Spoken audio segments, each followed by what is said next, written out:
श्री स्वामी समर्थ। आज आहे ह्या वर्षाची शेवटची संकष्टी चतुर्थी आणि म्हणूनच प्रत्येक आईने आपल्या मुलांसाठी कापूरसोबत ही एक वस्तू जाळायची, ज्यामुळे आपल्या मुलांची प्रत्येक क्षेत्रामध्ये भरभरून अशी प्रगती होणार आहे। ह्याकरता आपल्याला एक नारळ घ्यायचा आहे।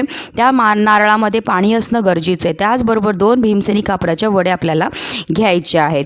मुलांना पूर्व पश्चिम ह्या दिशेला आपल्याला बसवायचं आहे आणि जी नारळाची शेंडी आहे ती आपल्या मुलांच्या दिशेला असली पाहिजे आणि त्यावर आपल्याला 2 भीमसेनी कापराच्या वड्या ज्या आहेत त्या प्रज्वलित करून घ्यायच्या आहेत आणि आपल्या मुलांच्या डोक्यावरनं 3 वेळा आपल्याला हा नारळ जो आहे तो ओवाळून घ्यायचा आहे आणि त्यानंतर आपल्या घराच्या बाहेर नेऊन एखाद्या नदीमध्ये किंवा समुद्रामध्ये तो प्रवाहित करायचा। जर तुमच्याजवळ नदी समुद्र नसेल तर खड्ड्यामध्ये गाडून टाका।